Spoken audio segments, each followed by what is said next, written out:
Bonjour et bienvenue pour un nouveau chapitre d'économie de terminale. Comment lutter contre le chômage. Le nouveau programme fixe 5 grands objectifs d'apprentissage. Premièrement, savoir définir le chômage et le sous-emploi et connaître les indicateurs du taux de chômage et du taux d'emploi. Ensuite, comprendre que les problèmes d'appariement, friction, inadéquation spatiale et de qualification et les asymétries d'information, salaire déficience, sont des sources de chômage structurel, puis comprendre les effets positifs ou négatifs des institutions sur le chômage structurel, notamment salaire minimum et règles de protection de l'emploi. Ensuite, comprendre les effets des fluctuations de l'activité économique sur le chômage conjoncturel. Enfin, connaître les principales politiques mises en œuvre pour lutter contre le chômage, politique macroéconomique de soutien de la demande globale, politique d'allègement du coût du travail, politique de formation et politique de flexibilisation pour lutter contre les rigidités du marché du travail. Je ferai une vidéo par grand objectif d'apprentissage. Grand 1. Savoir définir le chômage et le sous-emploi et connaître les indicateurs de taux de chômage et de taux d'emploi. Pour commencer, qu'est-ce qu'un chômeur ?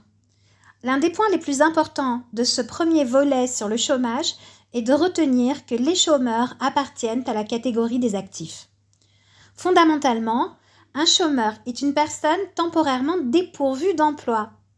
À ce titre, il est un actif. Il peut de nouveau participer à l'effort productif lorsqu'il retrouve un emploi. Il se distingue donc des inactifs qui ne sont pas ou plus au contact du marché du travail, comme les personnes au foyer ou les retraités, ou les jeunes qui sont scolarisés ou qui font des études, ou bien simplement les personnes oisives qui ne souhaitent pas travailler. La population active est donc constituée des personnes qui occupent un emploi, on parle alors des actifs occupés, et de celles qui en recherchent un, les chômeurs, ou les actifs inoccupés, sous-entendu temporairement, par opposition aux inactifs. D'ailleurs, d'un point de vue pédagogique et scientifique, la meilleure manière de lire un taux de chômage qui rapporte le nombre d'actifs inoccupés à la totalité des actifs, nous expliquons le calcul dans un instant, est de dire, selon telle source, dans tel pays, en telle année, X% des actifs sont au chômage. Il faut procéder de la même manière pour lire un taux d'emploi. Nous expliquons le calcul dans un instant, mais la meilleure manière de lire un taux d'emploi est de dire d'après l'INSEE, en France en 2020, 65,5% des actifs ont un emploi. Le chômage, au sens de l'INSEE, est mesuré lors d'une enquête statistique appelée enquête emploi. L'INSEE utilise la méthodologie du Bureau international du travail, qui est une institution onusienne dont le siège est à Genève et qui produit des publications sur le travail. J'ai d'ailleurs contribué à quelques rapports.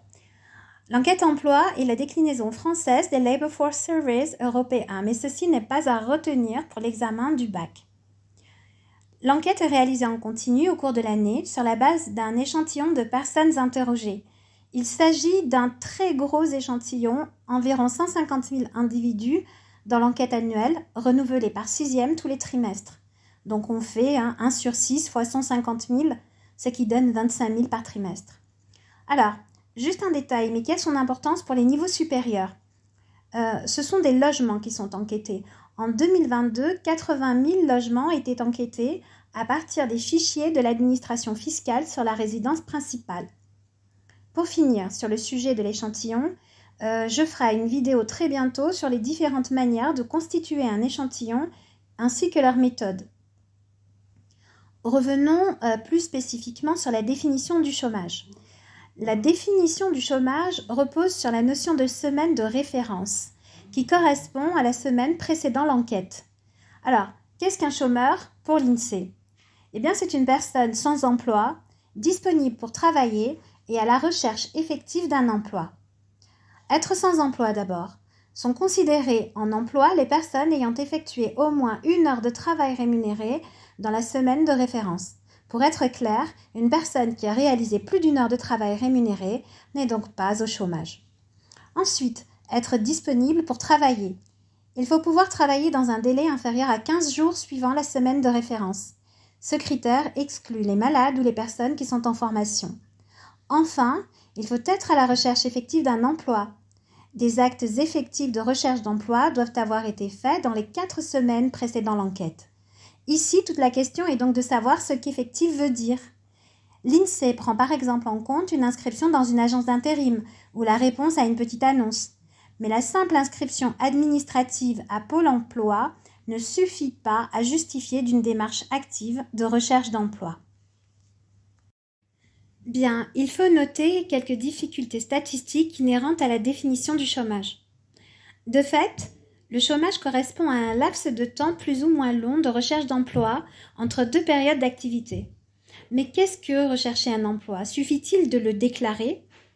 Par ailleurs, une personne qui occupe un emploi 2 heures par semaine est-elle en emploi ou au chômage? Elle pourrait travailler plus si un employeur le lui proposait et si elle le souhaitait. Mais peut-être qu'aucun employeur ne lui donne cette possibilité. Elle doit alors se contenter des 2 heures hebdomadaires. Enfin, un chômeur de longue durée ne se rapproche-t-il pas plus des inactifs que des personnes en emploi? On se rend compte que les frontières sont ténues entre les situations de chômage, de sous-emploi et d'inactivité. Et cela rend la délimitation statistique du chômage que l'on mesure généralement par un taux de chômage relativement complexe. Bien, l'INSEE calcule un indicateur essentiel, le taux de chômage, en rapportant le nombre de chômeurs au sens du Bureau international du travail à la population active totale. D'un point de vue mathématique, on calcule la part d'un sous-ensemble, les chômeurs, dans un ensemble plus vaste, la totalité de la population active. Donc on obtient 0, quelque chose. Puis on décale la virgule de 2 crans vers la droite pour exprimer la donnée en pourcentage. Le taux de chômage mesuré par l'INSEE sur la période considérée 1975-2020 augmente, passant de 5% en 1980 à 7,8% en 2024, soit une progression de 2,8 points de pourcentage. Souvenez-vous, pour exprimer la différence entre deux pourcentages, on doit utiliser les points de pourcentage. Autour de cette tendance à la hausse, on observe de fortes variations à la hausse et parfois à la baisse. Dans l'actualité, un autre chiffre est parfois commenté, celui des demandeurs d'emploi. En 1967 est créé un service public destiné à aider les chômeurs à retrouver un emploi, l'Agence nationale pour l'emploi, la NPE. En décembre 2008, la NPE devient Pôle emploi et plus récemment, France Travail est au passage obligé pour les chômeurs qui souhaitent bénéficier d'une allocation chômage. La définition d'un chômeur pour Pôle emploi diffère de celle de l'INSEE. Pour ce service public, un chômeur est avant tout quelqu'un d'inscrit sur son registre. Mais tous les chômeurs ne font pas cette démarche, soit qu'ils espèrent trouver du travail par un autre moyen, c'est le cas par exemple pour certains cadres qui bénéficient de l'appui de structures privées de recherche d'emploi, soit qu'ils ne jugent pas cette démarche utile, car ils ne peuvent pas bénéficier de l'allocation de retour à l'emploi. Par exemple, un chômeur dont les droits ne pourront être ouverts car il est trop jeune ou un chômeur découragé.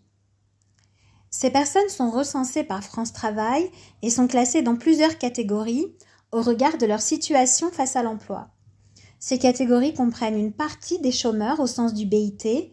La catégorie A, ce sont les personnes sans emploi qui sont tenues de faire des actes positifs de recherche d'emploi. Mais elles comprennent aussi des personnes à temps partiel ou d'autres qui ont abandonné toute recherche d'emploi. Le nombre de demandeurs d'emploi est souvent plus important que le nombre de chômeurs. À la différence de l'INSEE, qui dispose de données sur la population active et qui peut calculer un taux de chômage, France Travail ne diffuse qu'une information sur le nombre d'inscrits sur ces registres. Aussi, la publication du taux de chômage dans les médias correspond à la mesure de l'INSEE. Grand B, quelle définition du sous-emploi et du taux d'emploi? Les actifs occupés ayant un temps de travail réduit, par exemple travaillant 2 heures hebdomadaires, ne sont pas comptabilisés comme chômeurs. Ils sont en situation de sous-emploi. Avoir un temps de travail réduit peut être volontaire. On est alors à la frontière entre l'emploi et l'inactivité. Ces personnes souhaitent travailler, mais également disposer de temps personnel pour d'autres activités, associatives, sportives, s'occuper des enfants, etc.